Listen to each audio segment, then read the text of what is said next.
So good evening all again. Let me share a screen because we are not having much time. It's already late, no? So those who are reading at early morning, for them it's like an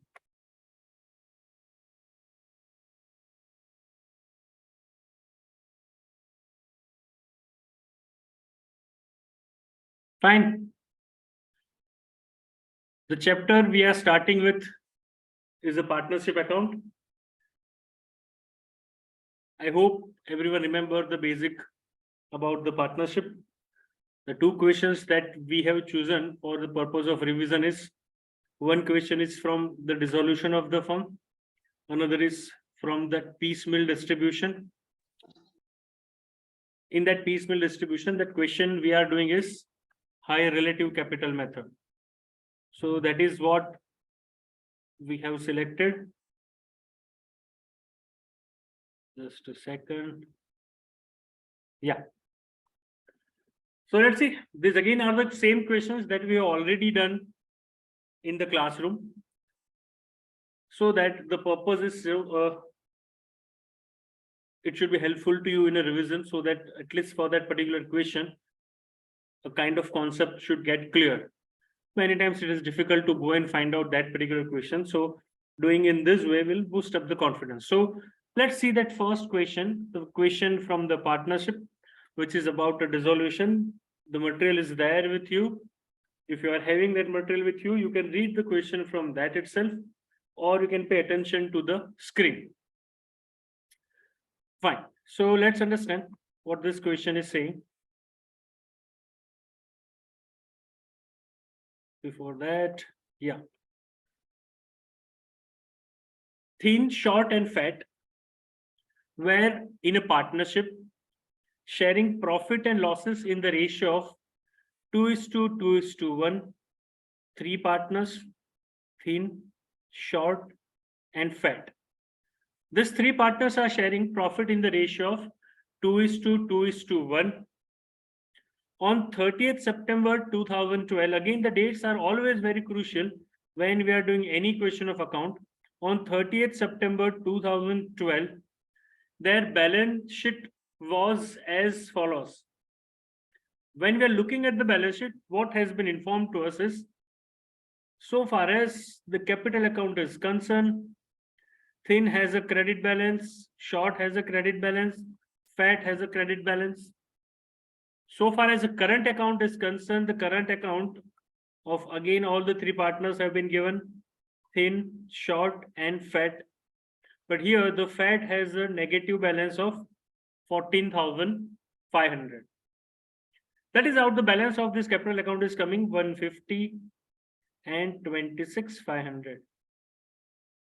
In addition to it, we are having sundry creditors, bank overdraft. Again, bank overdraft is always equal to our bank account. Keep this in your mind, that considering bank overdraft as a loan, you should not transfer this balance into your realization account. Bank overdraft is simple a bank account. We never transfer the bank account to the realization account. Therefore, the bank overdraft will be treated as normal bank account. The way we are having an opening debit balance of the bank account, the difference with this bank overdraft would be, it would be having opening credit balance. That's it. Otherwise, it is simply a bank account. So keep that in your mind. What further we are having? We are having premises, we are having fixtures, we are having plant, we are having stock, and we are having debtors. So all these are my assets. The question is of dissolution, so therefore all these assets will go to not a revaluation account. In case of dissolution, whatever we realize is enough, so therefore it is not revaluation. We are supposed to prepare realization account. So on a debit side, this book value will go.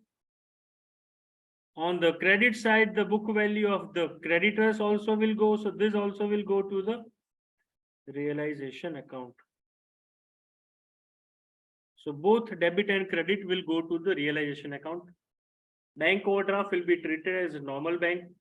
I am just trying to help you to understand that balance sheet में जितनी भी information है, हर एक information को हम कहाँ fit करेंगे.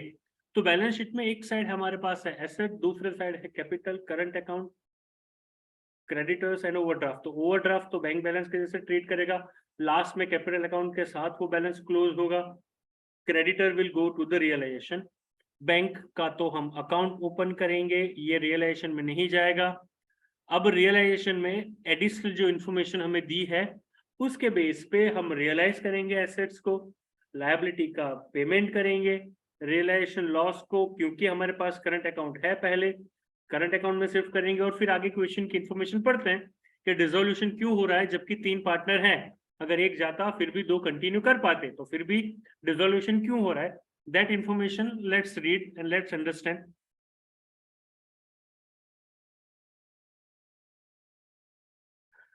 Thin decide to retire. देखो हमारे पास 3 पार्टनर हैं, T, S and F.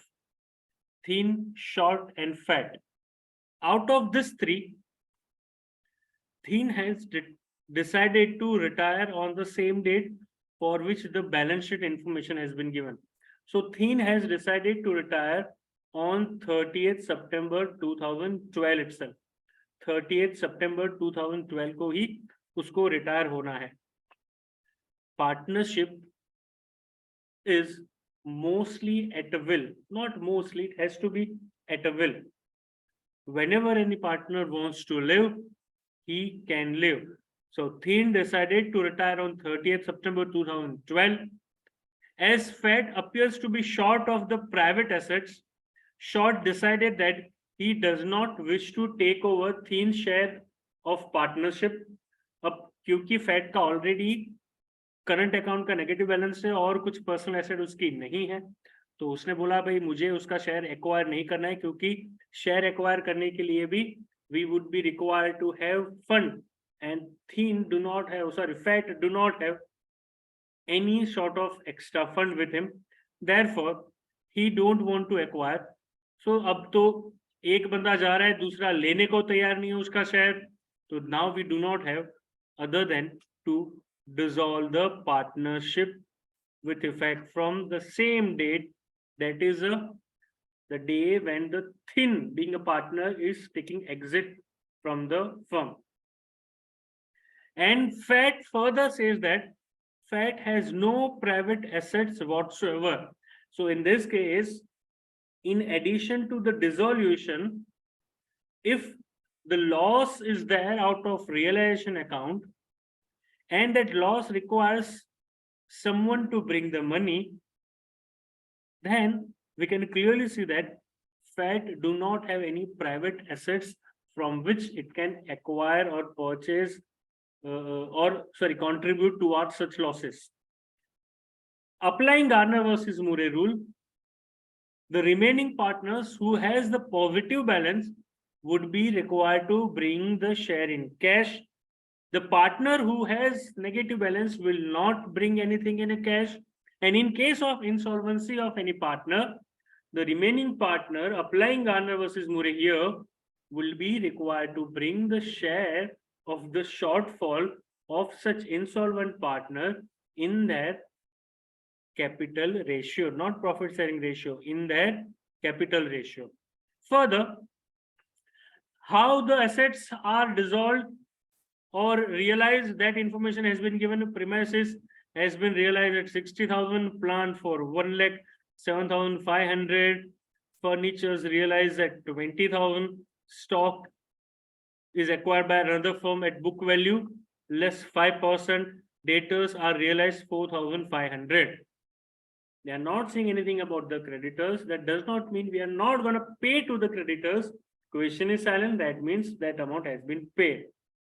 At last, further they are saying that bank overdraft is discharged and creditors are also paid in full. देखो यहाँ पे तो बोल दिया, आगे तो चलो ऊपर नहीं बोला था.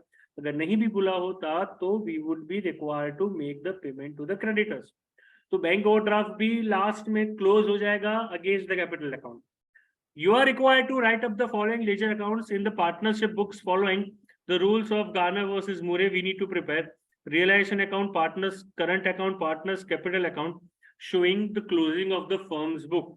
So this is what we are supposed to do. As I told you, what should be the steps? The steps would be like this. We would be required to prepare the realization account. So we would be opening a realization account.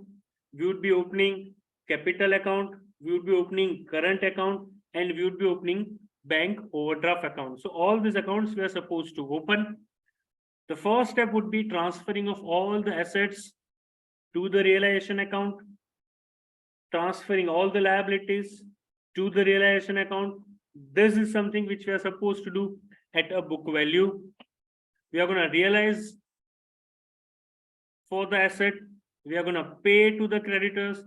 If there is any realization expense, that also will come here, but there's something which is not coming in this question. लेकिन अगर realization के भी expense होते तो वो भी यहीं पे आते. Fine. Outcome of this realization account is treated as a realization loss, which will be transferred to, since we are having a current account, will be transferred to the current account. Then we'll close the current account, and current account balance will be transferred to the capital account. Then we will see that who has a positive balance, who has a negative balance, because those partners who has a negative balance will not bring the share in a cash. Those who are having the positive balance will be required to bring their share in the cash. Once they have brought the share, we'll try to close the capital account, but we'll observe that the FAT does not have a private assets. Therefore, the shortfall of the FAT will be required to be brought by the remaining solvent partner, that is the thin and the short, in their capital ratio. So this is what we are supposed to do. And then we are close the capital account, and we'll see that it is matching with your bank overdraft, whatever contra entries from the realization and bringing the realization loss in cash, everything will get settled, and your capital account and bank overdraft account will get closed. So this is what we are supposed to do. So let's see the answer now, so that we can understand what actually we are supposed to prepare. This is your realization account.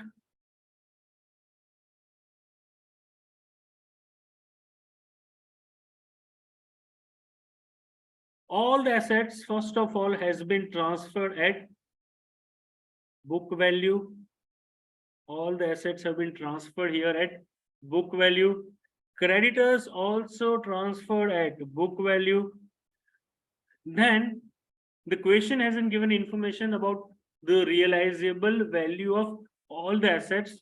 So we have realized all the assets by bank. So another entry would be in a bank overdraft account. Bank overdraft account में debit side ही रहेगा, आपको bank overdraft account open करना है. So let's go to the bank overdraft account. देखो opening balance, this is an opening balance. Normally bank account का opening balance debit होता है, लेकिन क्योंकि यहाँ पे ओवरड्राफ्ट है तो उसका बैलेंस है क्रेडिट. अब जितना भी एसेट्स का रियलाइजेशन हुआ, वो एसेट्स का realisation will be coming here on the debit side of the bank overdraft account. So you can say it is a bank account, or you can say bank overdraft account. Am I clear? Then the liability will also get paid. So this will go to again bank overdraft account credit side. There's an expense also, which I don't think we have seen in the question. Yes, there is a realization expense of 4,500. So those expenses are getting paid here. This realization expense are getting paid here. So this also will get credited in your bank account. Bank account में ये credit side आएगा. ये हुआ आपका liability का payment, और ये हुए आपके realization expense का payment. आप जब भी क्वेश्चन सॉल्व करते हैं तो ये हैबिट रखना, जितने जितने अकाउंट्स हमें बनाने हैं उसके फॉर्मेट आप ड्रॉ करके रखिए. जब भी कोई दो एंट्री आती है तो along with the realisation account, second treatment which is required to be given for the bank, that has to be given at the same time. उसी टाइम पे आप उसका ट्रीटमेंट दे देना. डू नॉट वेट के फिर बाद में हम इसको क्लोज कर देंगे. If you are doing in that way, then the things are going to become more and more difficult. Then what we are supposed to do, we would be required to close this realization account. which is giving us an output of, this is realization loss, which is required to be transferred to the partners in profit or loss sharing ratio.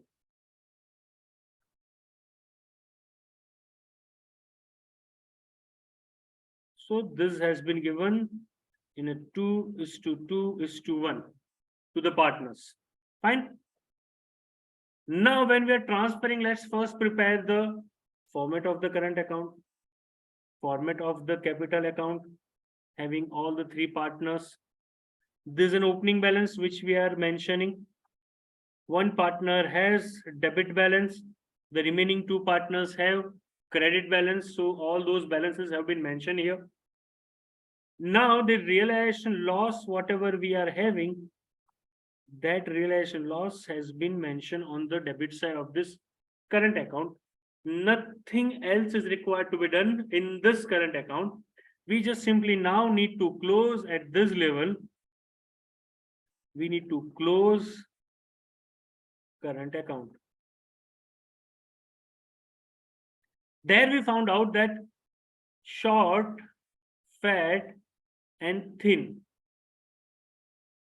the balance coming on debit side or the credit side, as the case may be, will be transferred to their capital account. Though these are shown on the credit side, but it will go on the debit side of the capital account.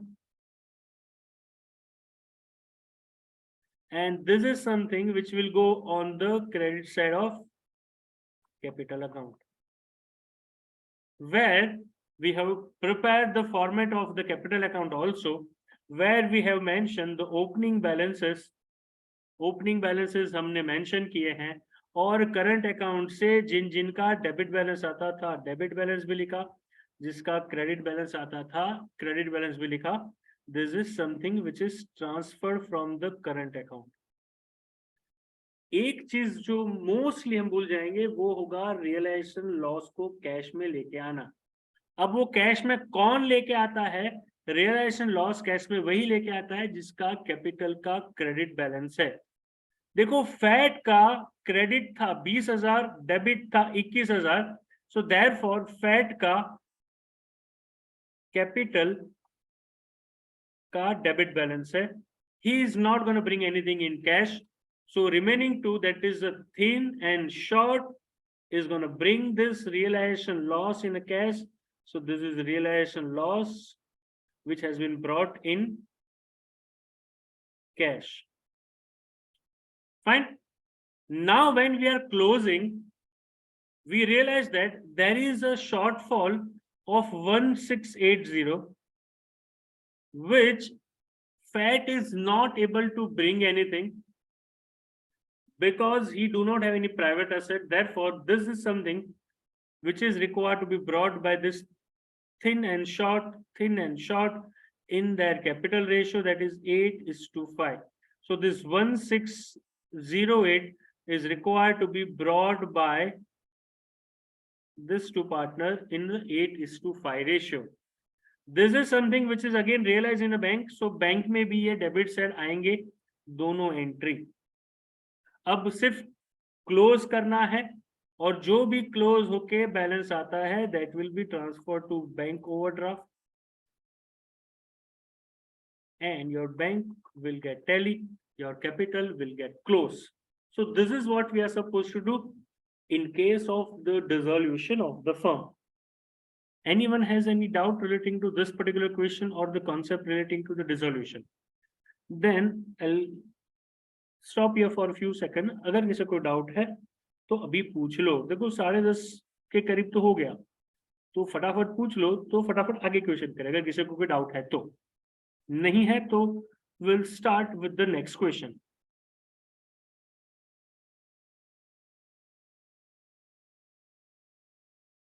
Fine. So let's start with the next question, that is the question relating to piecemeal distribution. Again, this is an extended version, we can say, of the dissolution itself, whereby we would be required to distribute the fund as and when we realize. तो आगे वाला जो question हमने किया वहां पे ये assumption था कि सारी एसेट्स का रियलाइजेशन एक साथ एक ही समय पे हो गया था। यहाँ पे वो हम एज्यूम नहीं करते हैं, which is not more realistic.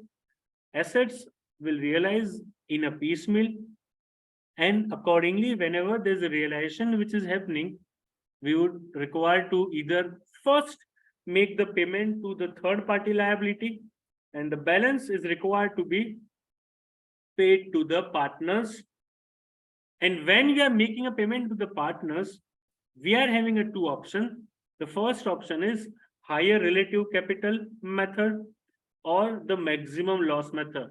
The method that we are doing today is higher relative capital method. Probably in the next session, we would be also doing one question for the maximum loss method. So let's see what is the information of the question. There are three partners, A, B, and C, has called you to assist them in winding up the affairs of the partnership on 30th of June 2012. Dates are very crucial. 30th of June 2012. Their balance sheet as on that date is given below. Sundry creditors have been given who would be given first priority whenever we are making a payment. Then the capital account balance has been given for A, B, and C. That is the 67,000, 45,000, 31,500. We observe on the debit side that the firm has also given a loan of 12,000 and 7,500. Now, before we go anywhere, first thing that we need to understand is if someone is closing the business और firm को for example ए को 67,000 देने हैं क्योंकि उतना ए ने firm में invest किया है, तो सामने फर्म ने भी ए को 12,000 का लोन दिया है। तो अगर हम इफेक्टिव कैपिटल ढूंढे ए और बी का, जो कि कैपिटल में बैलेंस है 67,000 और 45,000, उसके सामने लोन है 12,000 का और 7,500 का. So effective capital balance in this case would be 55,000 and in this case it would be 37,500. This is what effective balance would be, and this is a balance on which first important thing is that we need to apply this higher relative capital method. This is a capital on which effectively we need to apply higher relative capital method and not on 67 and 45,000. So that is the first thing that we need to understand. Moving further, what further informations are? All these are the assets which have been given, which will be realized in the piecemeal. So that information will be given to us. What further they are saying? The partners share profit and losses in the ratio of 5:3:2. This is going to become a crucial information for us because high relative capital का मतलब ही वो होता है कि हमें ढूंढना है कि किसका कैपिटल रिलेटिवली हायर है, किसका कैपिटल रिलेटिवली हायर है. अब जिसका कैपिटल रिलेटिवली हायर है, to the extent of that capital which is more than what is required should be given first priority for making the payment. So for that, this profit sharing ratio is going to become very crucial. Cash is distributed to the partners at the end of each month. Fine. A summary of liquidation transactions are as follows. So what has been informed that in the month of July, we realized 16,500 from the debtors, balance uncollectible, it's fine. 10,000 is received from the sale of entire stock, 1,000 liquidation expenses that we have paid, and 8,000 is retained in the business. So basically, when we are looking at the balance sheet, we can see that there is a balance of cash at bank. यहाँ पे bank का balance भी दिया हुआ है, and then the realization is happening. So अगर हम यहाँ पे बात करें तो I was having an opening 6,000 balance in the bank, which is coming from the balance sheet. Then further I have realized 26,500, लेकिन उसमें से 1,000 तो लिक्विडेशन एक्सपेंस हुए, 8,000 हमें रिटेन करना है. So this is something which is required to be deducted. 9,000 and then whatever balance comes. So इसका अगर effective देखें तो 17,500 is effective plus 6,000. This is what we need to use first for making the payment to the third party liability. So let's go to the July distribution. कैसे होगा? I hope you remember the format. The first priority has been given to the creditors, then the capital of A, B, and C. Creditors are 17,000. Capital balance देखो जो हमने ढूंढा था वो वाला है यहाँ पे. सो हमें पहले क्या करना पड़ेगा? पहले जो हमारी कैपिटल का बैलेंस था 67, उसमें से जो लोन ऑलरेडी फर्म ने पार्टनर को दिया हुआ है उसको डिडक्ट करके जो फिगर आती है वो वाली फिगर यहाँ पे आएगी. तो हमारे पास ओपनिंग 6,000 थे और अभी जो हमने ढूंढा 17,500. So effectively we are having 23,500. 23,500 first will be use for making the payment of creditors. तो ये 17,000 पूरे पे हो जाएंगे. सो ये 23,500 में से 17,000 का पेमेंट हो गया. अब बचे 6,500 जिसके लिए फाइट होगी कि भाई ए को दे, बी को दे या सी को दे.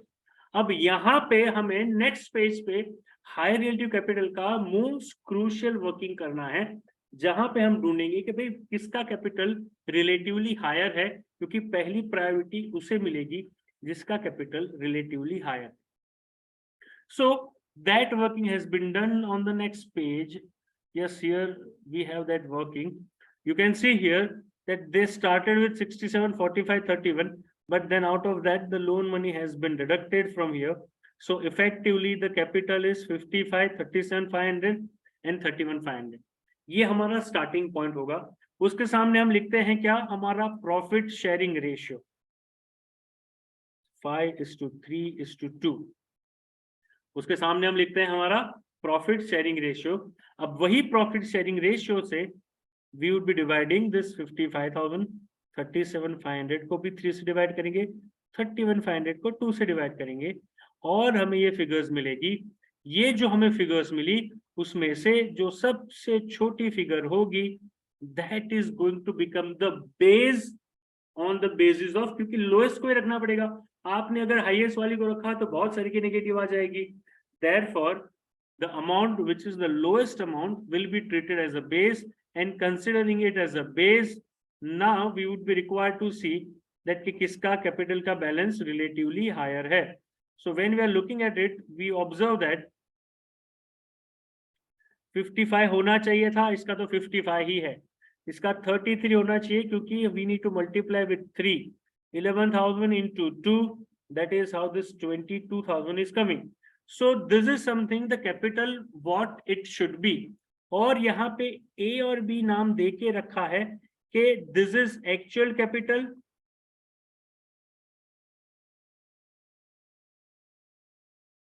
this is a capital. I write down in black, but okay. This is a capital in profit sharing ratio. So this is the capital what it should be, whereas that there is no higher capital here. So dash 37,500 है, 33 ही होना चाहिए था. तो यहाँ पे 4,500 आपका access capital है. 31,500 है, सिर्फ 22 होना चाहिए था. तो यहाँ पे 9,500 हायर कैपिटल है. तो प्राइमा फेसी हमें पता चला कि भाई किसका कैपिटल सबसे ज्यादा लग रहा है हमें, तो सी का लग रहा है. लेकिन ये दोनों भी 3:2 की रेशियो में नहीं है, क्योंकि अगर 3:2 के रेशियो में होते तो सी का कैपिटल होता 3,000 एक्सेस, यहाँ पे है 9,500. So therefore we need to further apply the same process. Now A is not there in this race, so we are applying with only B and C with their profit sharing ratio. Again we'll divide with 3, again we'll divide with 2. We found out the lower as the base value. This base value will get multiplied with the weight. We found 4,500 and 3,000. It should be 3,000, but it is higher by 9,500, which shows that there is an excess of 6,500. तो अगर हम net इसका conclusion निकालें तो net conclusion ये निकलता है कि रिलेटिवली कैपिटल हायर किन दोनों लोगों की है, तो रिलेटिवली कैपिटल हायर ए और बी की है। कितनी हायर है? 4500, 9500। लेकिन अगर मैं प्रायोरिटी की बात करूं तो सबसे पहले प्रायोरिटी बी को मिलेगी, कितने की? 6500 की, क्योंकि ये उसका नेट हायर कैपिटल है। I am saying net higher capital. तो अगर हम इन दोनों का समेशन करें तो that comes to 14,000, that comes to 14,000। तो ये 14,000 में से पहले 6,500 will be paid to him. Out of this, whatever is the balance is going to be 7,500. So for balance 7,500, दोनों का राइट रहेगा बी और सी का। ये गलत लिखा है मैंने, it should be B and C. B का राइट रहेगा 4,500 का, सी का राइट रहेगा 3,000 का। So anything which is recovered over and above the 6,500, both has a right in the ratio of capital, that is a 3:2।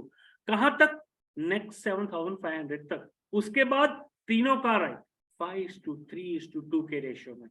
So this is the crux of the higher relative capital method, that you need to go up to the end level and you need to find out who actually has the higher relative capital, and the person who has a relatively higher capital is given the first priority, then the remaining two, and then all three. And whenever there is a distribution to more than one person, it would be always in the profit sharing ratio। तो B और C को भी जब साथ में मिलता है तो 3:2 में ही मिलेगा। ए बी और सी को उसके बाद में मिलेगा तो 5:3:2 में ही मिलेगा। So this is the crucial part where we realize क्या कि भाई बी का कैपिटल 6,500 ज्यादा है। अब वापस से जब हम क्वेश्चन में आते हैं तो हमें पता चला कि ये जो 6,500 यहाँ पे बचे थे, अनडाउटेडली वो पूरा राइट किसका है? वो पूरा राइट है सिर्फ और सिर्फ सी का। तो सी को ये पूरे 6,500 मिल जाएंगे। नाउ विल फाइंड आउट कि अभी कितना बैलेंस ड्यू है ये पेमेंट करने के बाद। तो क्रेडिटर्स तो हो गए हैं 0, इसको कुछ नहीं मिला है तो 55, इसको भी कुछ नहीं मिला है तो 37,500, एंड इसका बैलेंस है 25,000। तो ये हुआ सिर्फ और सिर्फ जुलाई महीने का piecemeal distribution। Now we'll go to what is happening in the month of August। So let's see what is happening in the month of August। In the month of August, please remember कि हमने पिछले साल जो assets बेची थी उसमें से 8,000 हमने बैलेंस में रखा था नेक्स्ट मंथ यूज करने के लिए। अब क्या हो रहा है ये महीने में, जरा ध्यान से समझो। अरे भाई जा, या out of this opening balance of 8,000 which we have kept, 1,500 we are using for realization I'm sorry, 1,500 sorry we are using for liquidation expenses। As a part of his capital, C accepted a piece of equipment of 10,000 whose book value was 4,000। अब C का तो number ही नहीं था। अब जो हमें पैसा मिलेगा, जो हमें डिस्ट्रीब्यूट करना था, वो बी और सी को करना था अप टू नेक्स्ट 7,500। तो सी ने तो बीच में ना घूस मार दिया। He was not according to the rule. B और सी को 3:2 में आने वाले 7,500 तक हमें डिस्ट्रीब्यूट करना था, लेकिन सी यहाँ पे 10,000 लेके चला गया। अब जैसे ही वो 10,000 लेके गया, हमारा पूरा रेशियो उसने बर्बाद कर दिया जो मेहनत से हमने हायर रिलेटिव कैपिटल में ढूंढा। उसके साथ साथ what further is happening, 2,500 cash has been retained in the business at the end of the month. तो 8,000 का तो कैश का ओपनिंग बैलेंस था, उसमें से 1,500 रुपए तो लिक्विडेशन एक्सपेंस, उसमें से 2,500 has been retained as closing balance of the capital. तो बचा कितना? सिर्फ 4,000। ये 4,000 का डिस्ट्रीब्यूशन हमें कैश का करना है। ये 4,000 क्या है? कैश है, प्लस 10,000 का क्या लेके जा रहा है? इक्विपमेंट कौन लेके जा रहा है? सी को लेके नहीं जाना था, फिर भी लेके जा रहा है। तो चलो एक बार लेके तो जाने दो उसको, उसके बाद वापस से हाई रिलेटिव कैपिटल मेथड के हिसाब से हम डिस्ट्रीब्यूशन करेंगे। So when we are coming to the next month, that is in the month of August, 8000 opening balance था, 4000 डिडक्ट हो गया। 4000 कैसे? 1500 liquidation expense, 2500 is retention, this 4000 we need to distribute. लेकिन अब सी को नहीं देंगे, क्यों? क्योंकि सी भाई साहब ऑलरेडी 10,000 का गुड्स लेके गए हैं। तो अब किसे देंगे वो ढूंढने के लिए वापिस से हमें higher relative capital method apply करना पड़ेगा। कैसे? ए का बैलेंस है 55,000, बी का है 37,500, और अब सी का जो 25 था उसकी जगह पे हो जाएगा 15। कैसे 15? 25,000 माइनस ये लेके गया ना, so that is how 15. Again we'll apply 5 is to 3 is to 2. We'll find out. So let's go to the again that working, that 55, 33,500, 15,000, 5 is to 3 is to 2. There's the same balance which is there here. Please look in. Sorry, 4,000 has been given to this. So after that the distribution will come, क्योंकि वैसे भी 4,500 तक तो B को देना ही था. So this is a balance. So यहाँ पे भी I have made a mistake. 4,000 has to be given. That is how this 33,500 will come. क्योंकि 7,500 तक तो 4,000 तो बी को भी मिलने चाहिए थे, तो 4,000 तो बी को वैसे भी देने ही है. तो therefore this 4,000 has been given to B.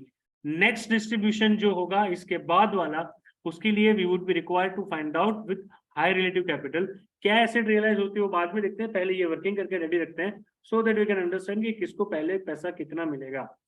5 to 3 to 2, 11,000, 11,167, 7,500. The lowest has become base. We'll multiply with 2, multiply with 3, multiply with 5. That comes to 37,500, 22,500. And 15,000. Excess capital. So difference between this two. यहाँ पे कुछ excess नहीं होगा, 15 होने चाहिए थे, 15 ही हैं. Excess capital is 17,500. Let me change the color. 17,500, 11,000. अब ये भी दोनों 5:3 के रेशियो में नहीं है. So therefore we need to apply 5:3. 3,500, 3,667. The lower is going to become base into 5 into 3. That comes to 17,500. तो 17,500 ही होने चाहिए थे, 17,500 ही हैं. यहाँ पे 10,500 होने चाहिए थे, 11,000 है. तो अगर हम देखें तो यहाँ से पता चल रहा है कि 500 अभी भी पहले दिए जाएंगे सिर्फ बी को. आने वाले रियलाइजेशन में से 500 अभी भी दिए जाएंगे सिर्फ बी को. उसके बाद आने वाले 28,000 को डिस्ट्रीब्यूट किया जाएगा सिर्फ और सिर्फ ए, और बी को 17,500, 10,500 और यू कैन से 5:3. इन दोनों रेशियो में 28,000 आने वाले. सो पहले 500 पे सिर्फ हक रहेगा किसका? सिर्फ और सिर्फ बी का. उसके बाद वाले 28,000 पे सिर्फ राइट रहेगा किसका? तो सिर्फ राइट रहेगा ए और बी का in the ratio 5:3 for next 28,000. और उसके ऊपर और कुछ मिलता है. सो अगर आपका रियलाइजेशन लास्ट वाला 28,500 से भी ऊपर है, तो अगर 50,000 आपको मिल रहा है तो उसमें से पहले 500 मिलेंगे आपको सिर्फ बी को, उसके बाद वाले 28,000 मिलेंगे ए और बी को इन द रेशियो 5:3. उसके बाद वाले आउट ऑफ 50,000 माइनस 50,000 माइनस 28,500 अब जो बचा वो वाली फिगर ए, बी और सी तीनों को मिलेगी 5:3:2 के रेशियो में. Now we will see what is the realization that is happening in the last month. In the last month, that is in the month of September 2012, हमारे पास ओपनिंग तो 2500 पड़े हुए थे क्योंकि यहां से ही आ रहे हैं. 75,000 has been received. 1,000 is the liquidation expenses paid. No cash has been retained in the business. So therefore, effectively 74,000 is coming from here, and plus 2,500 is a cash balance. तो 76,500. अभी हमने फाइंड किया था कि 76 का डिस्ट्रीब्यूशन 500 का कैसा होगा, पहले 500 मिलेंगे सिर्फ बी को, उसके बाद वाले 28,000 मिलेंगे ए और बी को, इसको 17,500, इसको 10,500। अब जो बैलेंस बचा दैट इज 76,500 माइनस 28,500। ये जो बैलेंस बचा 48,000, this 48,000 will be given to A, B and C in the ratio of 5:3:2. This is how it will be distributed. We'll look at the answer, but this is how it will be distributed, that पहले 500 सिर्फ B को, then A और B को 28,000, and then whatever is excess over and above this 28,500, that will be given to A, B and C in the ratio of 5:3:2. So let's see how the last month distribution is taking place. 2500 थे, 74 और मिले, 74 कैसे आए, 75,000 minus 1,000. This is how this 74 is coming. So total available for distribution is 76,500. और ये तो net figure हमें दे दी, distribute इस तरीके से करेंगे, लेकिन इसके नीचे भी वर्किंग है। Let's see this working. तो जो हमें 76,500 डिस्ट्रीब्यूट करने थे, उसमें से पहली प्रायोरिटी सिर्फ बी की, दूसरी प्रायोरिटी बी और सी दोनों की। अब जो बचा, कितना बचा, 76,500 माइनस 28,500। अब जो 48,000 बचे, that will be distributed to A, B and C in the ratio of 5:3:2.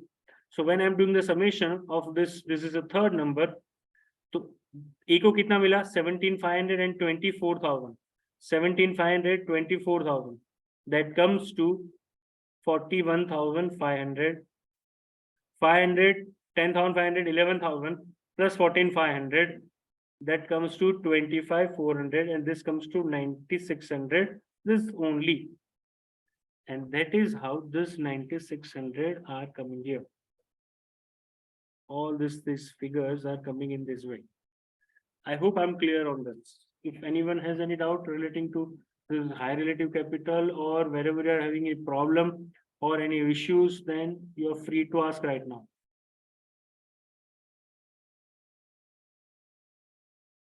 Anyone has any doubt relating to this?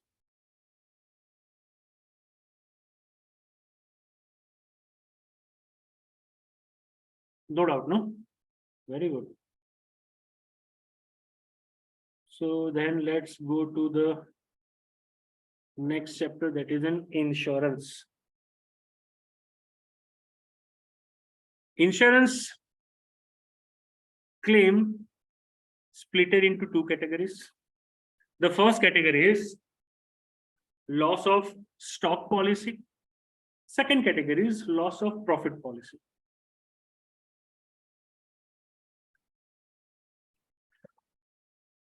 Today we are going to do loss of profit policy, because loss of stock policy में एक ही है confusing, that is abnormal goods अगर हैं तो क्या करना है। ये दो चैप्टर हैं, पार्टनरशिप और इंश्योरेंस।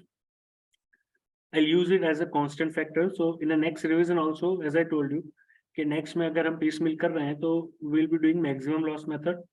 वैसे ही इंश्योरेंस को भी मैं कंटिन्यूअस में कांस्टेंट फैक्टर में रखूंगा, जहां पे हम करेंगे लॉस ऑफ स्टॉक पॉलिसी, वो भी एबनॉर्मल गुड्स वाला question. Today we are doing loss of profit policy, जो कि आपके मॉड्यूल में क्वेश्चन नंबर 34 है। इंस्टीट्यूट के मॉड्यूल में क्वेश्चन नंबर 34 है ये। So let's see what is the information of the question. Loss of profit policy में क्या होता है, चलो पहले तो वो समझ लेते हैं। लॉस ऑफ प्रॉफिट पॉलिसी में whenever there is a fire which occurs in the business, my business will discontinue for a certain amount of time, and for that certain amount of time, since I was not able to continue my business, I will not be able to earn the profit.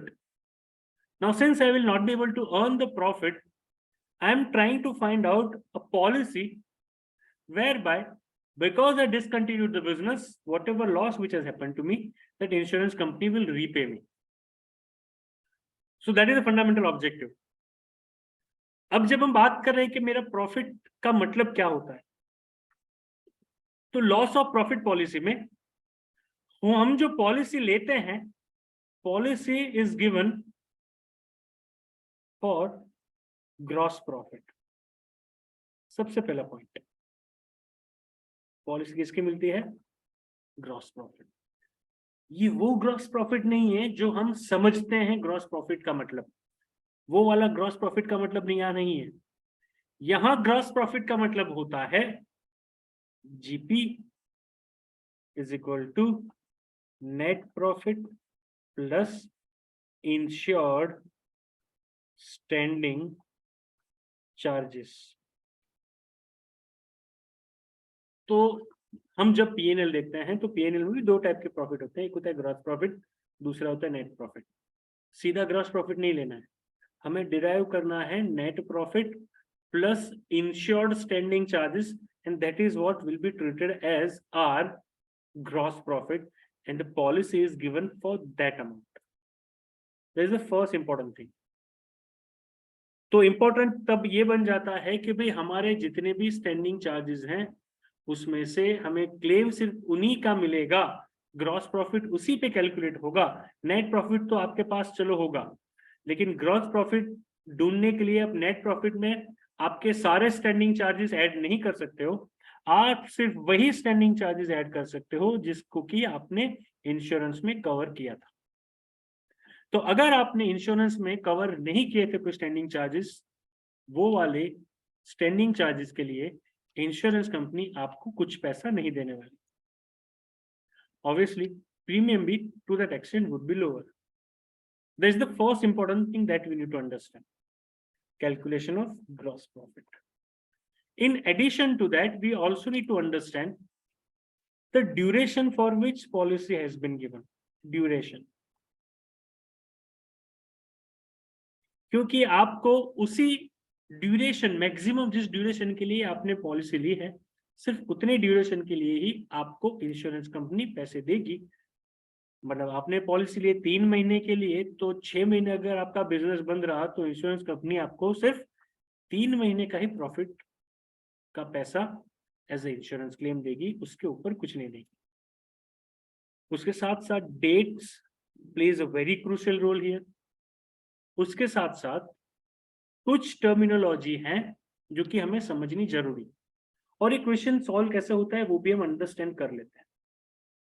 हमें यहाँ पे calculate क्या करना है कि for example if the fire is taking place on 1st of December और 1st of December से मैं बिजनेस कंटिन्यू अगर नहीं कर पाया, तो 1st December से लेके 31st January तक मैं बिजनेस कंटिन्यू नहीं कर पाया, तो मैं क्या करूंगा, उसी 2 महीनों में पिछले साल मैंने कितना टर्नओवर किया था. तो ये अगर 22-23 है, दिसंबर 22 और जनवरी 23 है, तो मैं जाऊंगा पिछले साल, और पिछले साल दिसंबर 21 और जनवरी 22 में मेरा कितना सेल्स था. अगर मेरे पिछले साल इन्हीं 2 महीनों में सेल्स था फॉर एग्जांपल 1 लाख रुपीस, और ये फायर की वजह से मैं सिर्फ सेल्स कर पाया हूं 10,000 का, तो 90,000 का मेरा शॉर्ट सेल्स हुआ बिकॉज ऑफ दिस फायर. अब क्योंकि 90,000 का शॉर्ट सेल्स हुआ बिकॉज ऑफ दिस फायर, वो शॉर्ट सेल पे जीपी रेशियो मल्टीप्लाई करके we would be required to find out what is the amount of claim that is payable to us. पिछले साल इन्हीं 2 महीनों में जो टर्नओवर था उसको बोलते हैं हम स्टैंडर्ड टर्नओवर. क्या बोलते हैं? Standard turnover. पिछले साल इन्हीं 2 महीनों में जो टर्नओवर था उसको बोलते हैं हम स्टैंडर्ड टर्नओवर. इसी साल मतलब फायर वाले जो दिसंबर 22 और जनवरी 23 है उसको बोलते हैं actual turnover. So standard turnover minus actual turnover is a short sales. On this short sales, whatever GP ratio that we have derived, GP ratio कैसे ढूंढना है? GP ratio ढूंढने के लिए वैसे सबसे पहले आपको चाहिए ग्रॉस प्रॉफिट आपको ग्रॉस प्रॉफिट कहां से मिलेगा? Gross profit is equal to net profit plus insure standing charges. This is how you will find out gross profit. अब जीपी रेशियो का अगर हम फॉर्मूला की बात करें तो GP ratio is equal to GP. तो जीपी कैसे ढूंढना है? एक नंबर, तो एक नंबर यहाँ पे GP divide by previous financial year sales, पिछले फाइनेंशियल ईयर का सेल्स। किसका? पिछले फाइनेंशियल ईयर का सेल्स। तो अगर तुम्हारा दिसंबर एंड है तो दिसंबर एंड के हिसाब से फाइनेंशियल ईयर का सेल्स, अगर तुम्हारा मार्च एंड है तो मार्च एंड के हिसाब से पिछले फाइनेंशियल ईयर का सेल्स। This is how you will find out the GP ratio. Apply this GP ratio on your short sales and you will have the claim amount. Simple as that. But we know that there is always a possibility of applicability of an average clause here. तो आपको वो देखना है कि क्या question में या तो हमारे क्लेम में एवरेज क्लॉज एप्लीकेबल होता है या नहीं होता है। उसके लिए आपको क्या करना पड़ेगा, ये ध्यान से सुनना, क्योंकि एनुअल टर्नओवर और previous financial year turnover are different. यहाँ पे हम जो यूज करेंगे वो है हमारा एनुअल टर्नओवर। हम क्या करेंगे, हम देखेंगे कि अगर 1 दिसंबर को मेरे प्रीमाइसेस में फायर हुआ तो 1 दिसंबर के इमीडिएट एक साल पहले, that means assuming my year is ending on 30th of November, immediate एक साल पहले टोटल कितना टर्नओवर था, उस पे जीपी रेशियो अप्लाई करके देखेंगे कि मुझे पॉलिसी कितने अमाउंट की लेनी चाहिए थी। उसको कंपेयर करेंगे, हमारी पॉलिसी हमने कितने अमाउंट की ली है। अगर मुझे पॉलिसी लेनी चाहिए थी 70,000 की और मैंने पॉलिसी ली है सिर्फ 50,000 की, तो एवरेज क्लॉज एप्लीकेबल हो जाएगा और मुझे जो भी क्लेम अमाउंट मेरा आया by way of multiplying GP ratio with the short sales, वो पूरा नहीं मिलेगा, वो अमाउंट का 5/7 मिलेगा प्रोपोर्शनेटली। जितने की हमने पॉलिसी ली है उतना ही हमें क्लेम मिलेगा। वापिस से मैं जरा फटाफट बोल देता हूँ। पहले जितना जीपी रेशियो ढूंढने के बाद, जीपी रेशियो ढूंढने के लिए चाहिए हमें GP is your net profit plus insure standing charges divide by previous financial year sales, that will give a GP ratio. This GP ratio need to multiply the short sales. How the short sales is determined? Short sales is being determined by way of finding out the standard sales. Standard sales means उन्हीं 2 महीनों में, उन्हीं 3 महीनों में, उन्हीं 4 महीनों में जहां पे यहाँ पे फायर हुआ है, तो पिछले साल इन्हीं 3-4 महीनों में आपका कितना सेल्स था, कंपेयर करो करंट सेल्स के साथ, that is actual sales. So a difference between standard sales and actual sales is the short sales. Multiply the GP ratio with the short sales, that would be your amount of claim. Cross verify with an average clause by way of assuming that the date of fire is a year ending, immediate उससे पहले आपका turnover कितना था, multiply GP ratio और compare करो क्या policy amount होनी चाहिए, आपने क्या पॉलिसी अमाउंट ली है, and accordingly you are supposed to take a call. I hope now you can do any question on the basis of this much level of understanding. नींद में से उठावे पूछे तो ये थॉट्स क्लियर होने चाहिए, कभी इसमें कंफ्यूजन नहीं होना चाहिए, और ये तभी क्लियर होते हैं जब आपने बैठ के समरी बनाई खुद की। तो मैं जितना बोलता हूं उतनी अगर चैप्टर वाइज समरी बनाते जाओगे, steps that you need to apply to solve any question, that would be the key to get the highest mark in a particular subject. Now let's look at the information of the question. After this much amount of discussion, I don't see that why you will not be able to solve it. Let's see question number 34. There was a serious fire in the premises on, dates are crucial, 1st September 2013. देखो fire कब हुआ, September 1st, तो सितंबर महीने से धंधा बंद। Their business activities were interrupted until 31st December 2013. तो देखो 1/9/12 से 31st December 12, 9, 10, 11, 12, समझ में नहीं आता तो कैलकुलेट कर लेना, 9, 10, 11, 12, तो हुए हैं 4 महीने। 4 महीनों तक हमारा बिजनेस अफेक्ट हुआ। जिसके लिए हमने लॉस ऑफ प्रॉफिट पॉलिसी ली थी, जिसको हम अभी यहाँ पे यूज करेंगे. When the normal trading condition were re-established, Messrs. ABC are insured under the loss of profit policy for rupees 42,000 rupees. तो पॉलिसी अमाउंट है हमारा 42,000 rupees का. I'm sorry. The period of indemnity is being 6 months, which is well within the limit of our 4 months. You are able to ascertain the following information. देखो अभी यहाँ पे कुछ आपने खर्चा किया जिससे कि सेल्स आपका बढ़ा, वो भी आपको मिलेगा. जो खर्चा आप बचा पाए वो आपको नहीं मिलेगा. That addition subtraction would be there. That is not something that you are supposed to claim as a part of understanding of the question. लेकिन बेसिक फंडा क्लियर होना चाहिए. अब समझो net profit.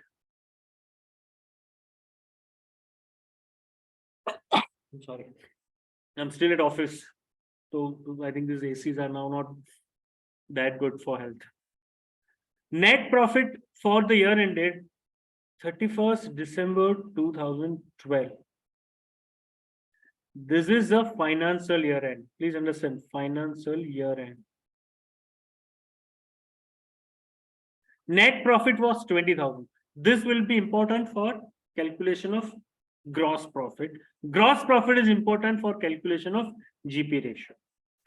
The annual insurable standing charges amounted to 30, out of which 2,000 were not included in the definition of insured standing charges. Therefore, we can say that effectively insured standing charges are 28,000. Insured standing charges are 28,000 only. Additional cost of working in order to investigate the damages caused by the fire amounted to 600. ये पैसा मिलेगा क्योंकि आपने ये खर्चा किया है ढूंढने के लिए. The saving in insured standing charges as a consequence of the fire amounted to rupees 1,500. तो इतना पैसा बचा है तो ये नहीं मिलेगा आपको, क्योंकि इतना बचा, इतना खर्चा ही नहीं हुआ आपका, तो आपको नहीं मिलेगा. The turnover for the period of 4 months ended on 30th April, 31st August, 31st December, each of the year 12 and 13 has been given. So ये 12 का है, ये 13 का है. देखो फायर कब हो रहा है, डेट लिख के रखना. This is 1/1/2 of April, 1st May to 31st August. Am I right? No? Yes. This is from 1/9 to 31st December. ये ना दिमाग में रखना, क्वार्टर नहीं है, 4 महीने. हमारे वहां पे फायर हुआ था, आपको क्लियरली दिखेगा, सेल्स यहाँ पे कम है. इमीडिएट कंपेरेबल सेल्स कौन सा है, ये वाला. तो यहीं से अगर मुझे ढूंढना है ना short sales, that will be 95,000, because उसी पीरियड में last year minus 15,000, that gives me 80,000. So this is my short sales. Am I clear? Now I need to find out GP ratio. तो अब मुझे GP ratio कैलकुलेट करना है, तो उसके लिए मुझे 2 इंग्रेडिएंट लगते हैं. GP रेशियो कैलकुलेट करने के we need 2 things. एक तो लगता है GP, दूसरा लगता है sales. GP is equal to NP plus insured standing charges. Sales previous year का 65 plus 80 plus 95. So we can say 160, 240. So this is 240. यहाँ से this plus this plus this. This is 240. Net profit था मेरा question में 20,000 plus insured standing charges were 28,000 divided by 240. Whatever is the ratio, that will be treated as your GP ratio. ये दो चीजें की है उन्होंने, देखो.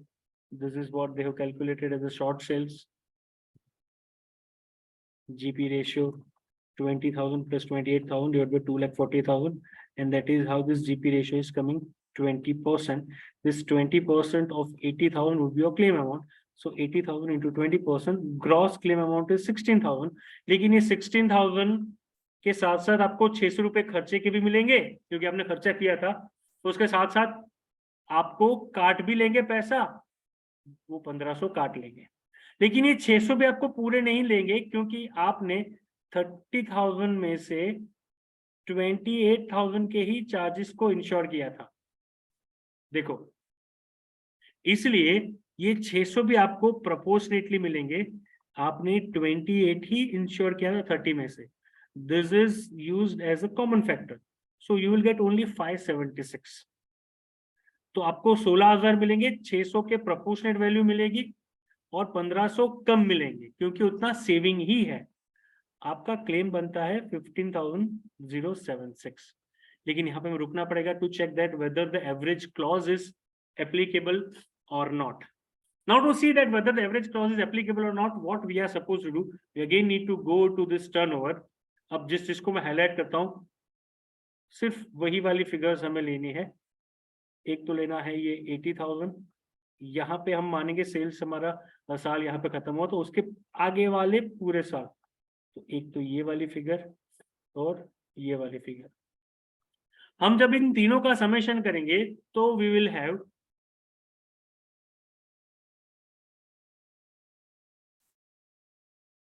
2,45,000। अगर उस पर मैं मल्टीप्लाई करता GP ratio which we have calculated that is 20%, I should have taken a policy of 49,000, but the question has informed us that we have taken a policy of 42,000. So policy taken is less than the policy which should have been taken. Therefore, there is applicability of average clause. So this proportion into the claim amount, effectively we will get only 12,922. I hope I'm clear. So annual turnover is for average clause. Previous financial year turnover is to find out GP ratio. Standard turnover is a turnover in the period in a previous year during which the fire has occurred in a current year. तो वही 2 महीने का पिछले साल का turnover is known as a standard turnover. तो standard turnover आपको इसलिए यूज होता है to find out the short sales. So that is a fundamental difference. So this is a question relating to the insurance. Anyone has any doubt relating to the insurance question? Gradually people are, I think, falling into a sleep, but some are still awake. Happy for you. जागते रहो क्योंकि जागने वाले लोग ही आगे बढ़ते हैं. Fine. Let's go to the next question. We are not wasting a single minute. The time is very crucial now. Just a second. I need to just do an alignment, and we'll have a sip of water.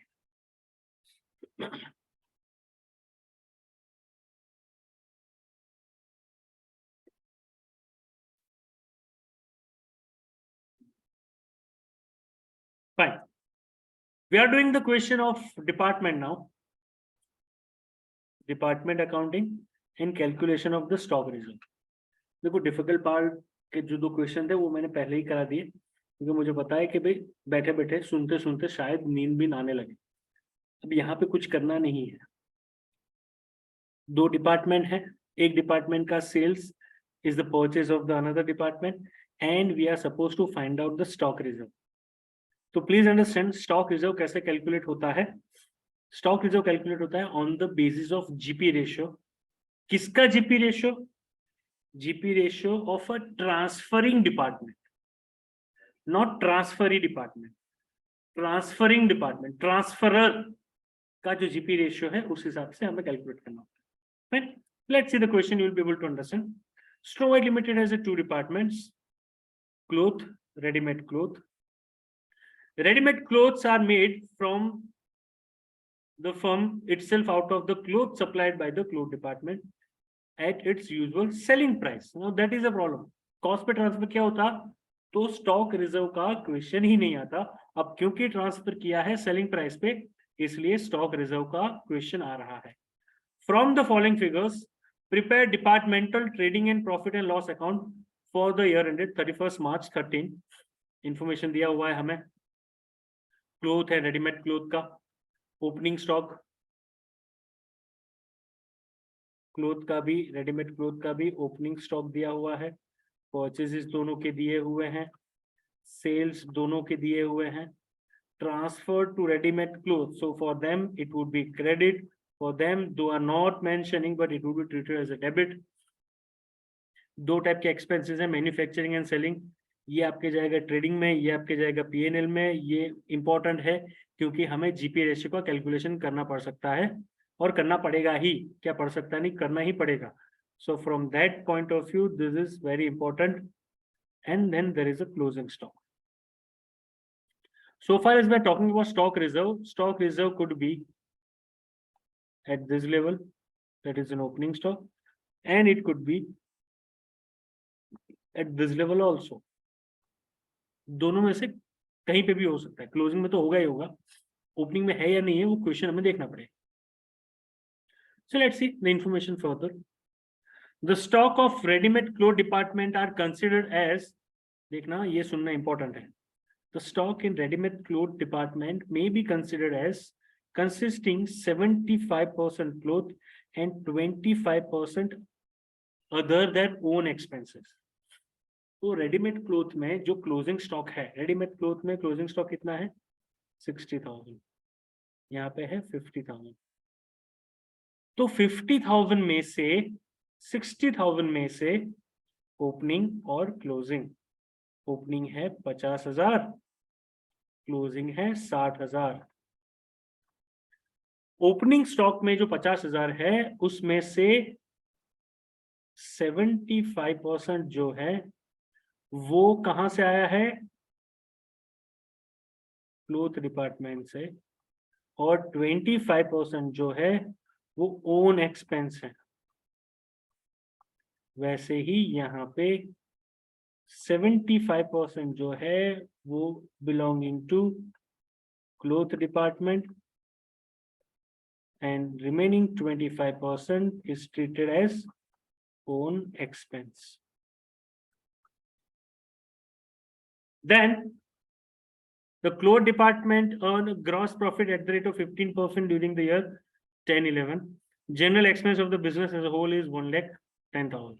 तो previous year का हमें GP ratio, previous year का GP ratio हमें दिया है which is a 15% which we will apply for an opening stock। लेकिन closing stock का GP ratio ढूंढने के लिए हमें देखना पड़ेगा कि क्लोथ डिपार्टमेंट का कितना जीपी रेशियो है करंट ईयर। अब उसके लिए हम बनाएंगे ट्रेडिंग एंड पीएनएल अकाउंट। तो पहले ओपनिंग स्टॉक लिख दिया, टोटल लिखा, सेल्स लिखा, सेल्स का टोटल लिखा, परचेजेस को लिख दिया, ट्रांसफर्ड यहाँ पे क्रेडिट तो यहाँ पे डेबिट, टोटल में भी वो फिगर गई, क्लोजिंग स्टॉक की भी फिगर हमने लिख दी, और जहां खर्चा था मैन्युफैक्चरिंग का वहां मैन्युफैक्चर का खर्चा लिखा। हमको फाइंड करना है अब करंट ईयर का जीपी रेशियो, कौन से डिपार्टमेंट का, क्लोथ डिपार्टमेंट का। तो क्लोथ डिपार्टमेंट का जीपी है 4 lakh, divide by sales is 22 plus 3 25,000 lakh। That gives us a GP ratio of 16%। So that comes to 16%। अब तो क्या करना है, जो सेलिंग एक्सपेंस थे वो दोनों में लिख दो, जीपी यहाँ पे भी जो ढूंढना था वो ढूंढ लो। अब कुछ नहीं करना, अब सीधा हमें रिजर्व का कैलकुलेशन, बाकी जो कॉमन एक्सपेंस थे वो तो यहाँ पे आ गए। अब ओपनिंग स्टॉक 50,000 का था, उसमें से 75% ही क्लोथ का था, तो 37,500 से आप प्रीवियस फाइनेंशियल ईयर, क्योंकि ओपनिंग स्टॉक कहाँ से आ रहा है, पिछले साल से आ रहा है, तो पिछले साल का जो जीपी रेशियो था वो जीपी रेशियो आप यहाँ पे अप्लाई करो, आपको मिलेगा स्टॉक रिजर्व। ओपनिंग स्टॉक का स्टॉक रिजर्व होता है क्रेडिट, ये ध्यान रखना, क्योंकि ओपनिंग स्टॉक होता है डेबिट साइड। क्लोजिंग स्टॉक में भी वैसे ही आपके पास 60,000 का क्लोजिंग स्टॉक था, उसमें से सिर्फ 75% ही था जो कि belonging to the cloth department, so this 45,000 उसको करंट ईयर के जीपी से मल्टीप्लाई करो तो that comes to 7,200. Closing stock क्योंकि क्रेडिट साइड रहता है तो उसका जो रिजर्व है that will be coming on the debit side. Net effect is debit 1575. That's it. This is how you can do the questions of department. Does anyone has any doubt relating to department? सिर्फ ये reserve का calculation में आपको देखना है. खुद का खर्चा है उस पर रिजर्व नहीं आएगा. आपको जो रिजर्व आ सकता है आपके रेडीमेड क्लोथ डिपार्टमेंट में that is actually profit of the clothing department. सबको क्लियर है ना? ये इसमें कुछ डाउट नहीं है ना किसी को? जाग रहे हो ना कि सिर्फ लाइव होके सो रहे हो?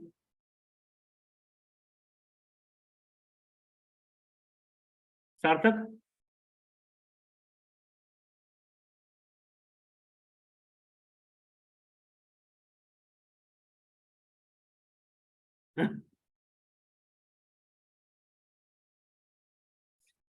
fine. Which leads to the last chapter for today's session, that is the bills of exchange.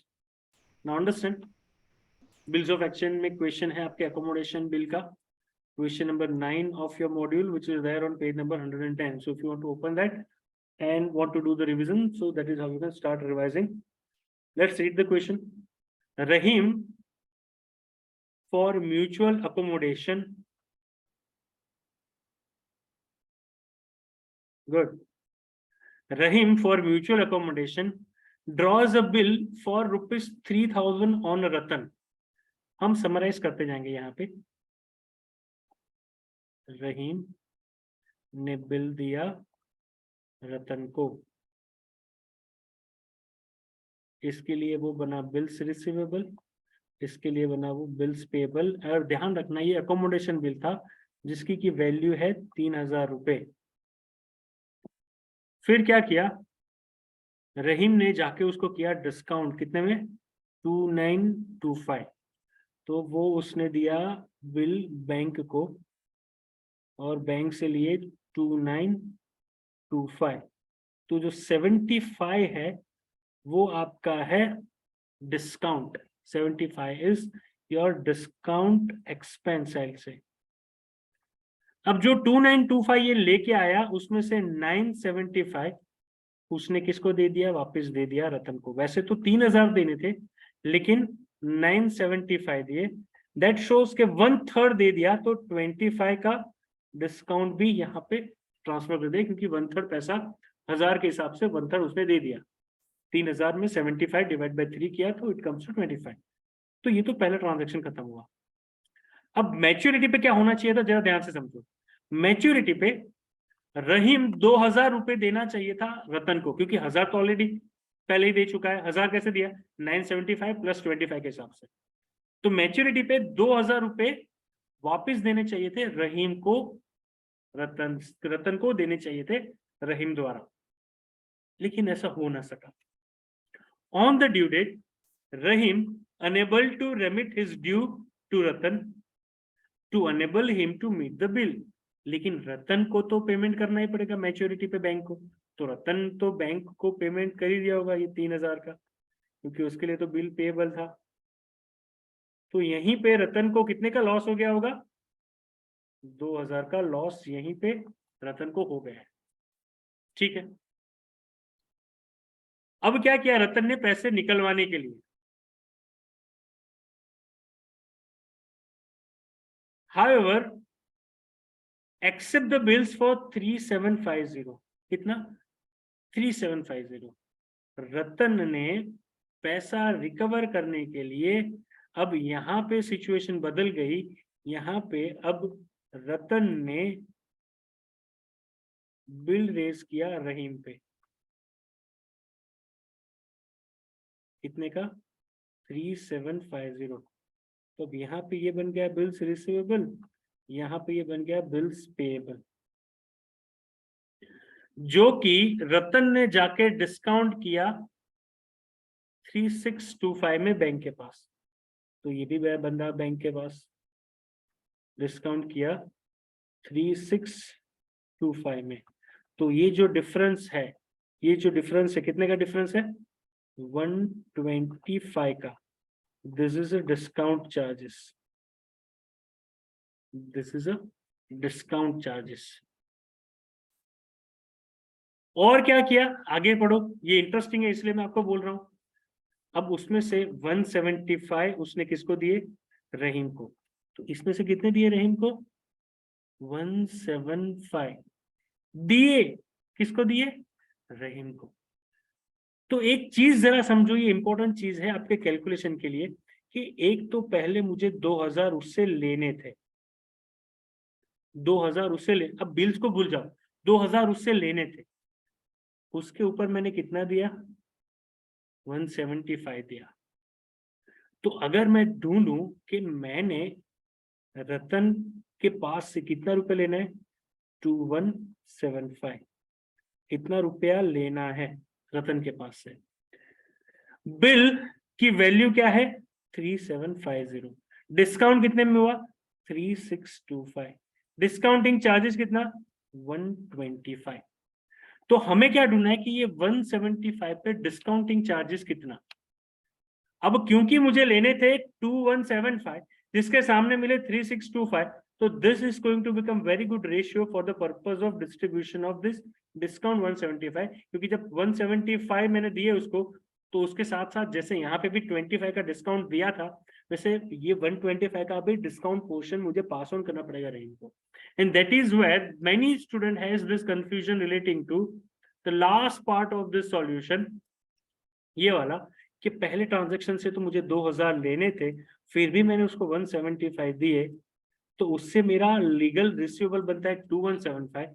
Bill मैंने डिस्काउंट किया 3625 में, तो 125 का proportionate discount comes to, this is how in this ratio it is 75। ये सबसे बड़ा डाउट क्वेश्चन का यही सॉल्व हो गया। ठीक है, कोई बात नहीं, आगे क्वेश्चन बढ़ते हैं, एंट्रीज भी देख लेंगे। ये तो पूरा ट्रांजैक्शन हमने यहाँ पे ही अंडरस्टैंड कर लिया है, तो एंट्री तो सिर्फ ये डायग्राम से ही हम डाल सकते हैं। Ratan sent 175 to Rahim after discounting the above bill. Rahim becomes insolvent and कौन insolvent बना, Rahim, and dividend of 80 पैसा in a rupee is received. अब इसके लिए आप सिर्फ जनरल एंट्री से नहीं कर सकते, आपको इसके लिए लेजर बनाना पड़ेगा, तभी आपको पता चलेगा कि भाई कितना इंसॉल्वेंसी में जाएगा और कितना 80% की वैल्यू आएगी। Pass necessary journal entries in the books of both the parties. But it would be more important for us to understand that how to pass entries in the books of Ratan rather than Rahim. तो Rahim में, because it's a revision, I am not going into Rahim part, I am going into Ratan part, because Ratan वाले part में ही ये 175 के ऊपर का जो 75 discount हमने इसको ट्रांसफर किया ना, that entry will come. So keep the transaction in your mind and let's understand the the journal entries in the books of Ratan. पहला ट्रांजैक्शन था जहां पे रहीम ने रतन को बिल दिया था, तो रतन के लिए वो बन रहा था बिल्स पेबल क्रेडिटेड, रहीम डेबिटेड। रहीम से उसने पैसे लेने 3000 लेने, क्योंकि हमने अननेसेसरी बिल उसका एक्सेप्ट किया। देन बैंक अकाउंट डेबिट, क्योंकि उतना पैसा मिल रहा है, रहीम बैंक में गया, बैंक में जाके डिस्काउंट करा, डिस्काउंट करके जो पैसा आया उसमें से 1/3 हमें दिया। कितना दिया, 975 बैंक में से आया, कितना डिस्काउंट, 1000 रुपए का नेट इफेक्ट।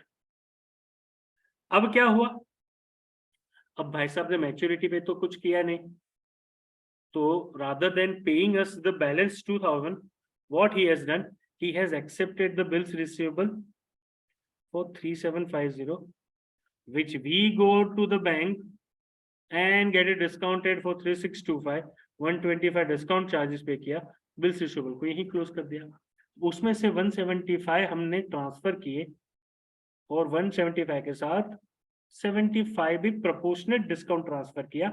ये प्रोपोर्शनेट कैसे आया था, 12175 divide by net discount 3625 multiplied with 175, sorry not 175, multiplied with 125, that is how the 75 is coming. तो रहीम का पैसा रहीम को दे दिया हमने बैंक से, along with proportionate amount of discount charges. अब मैच्योरिटी पे सारे बिल हमें पे करना है। हमारा वाला जो बिल उसने एक्सेप्ट किया था, हम जाके बैंक में जाके डिस्काउंट करके आए थे, मैच्योरिटी पे तो रहीम भाई साहब थे, वो तो डिसऑनर कर दिया वो बिल को इंसॉल्वेंट हो गए, तो बैंक तो बोलेगा भाई लाओ पैसे। तो हमारा वाला जो बिल था वो भी डिसऑनर हुआ, जो हमारा बिल्स रिसीवेबल था वो भी डिसऑनर हुआ, तो ये पैसा हमने भरा बैंक को। ओरिजिनल जो पहले वाला था, जो हमारा बिल्स पेबल था, उसका पैसा भी हमने भरा बैंक को। अब क्या हुआ, अब अगर आपने रहीम का अकाउंट बनाया होता तो जो अमाउंट आती वो आती 2250 रिकवरेबल फ्रॉम रहीम। आप रहीम का लेजर इससे बनाओगे, ये जनरल एंट्री से बनाओगे, तो आपको ये मिलेगा कि देखो ओरिजिनल बिल्स पेबल, ये तो ओरिजिनल है, ओरिजिनल, ये सेकंड वाला है, दिस इज फर्स्ट बिल। तो आप रहीम का बैलेंस निकालोगे तो वो आएगा 2250, उसमें से 80% we are recovering, 20% is a loss. इसके लिए आपको रहीम का अकाउंट बनाना पड़ेगा। On the basis of this journal entry, when you're preparing that account, you'll be able to easily calculate it. So this is a quick revision for the 4 chapters, and we are having such kind of sessions, no, that automatically gives us the confidence. जितने जाग रहे हैं, अगर किसी को कुछ problem है, कुछ डाउट है, then I have given a right so that you can unmute yourself. If you are having any question, then you can ask. Let me stop the recording now.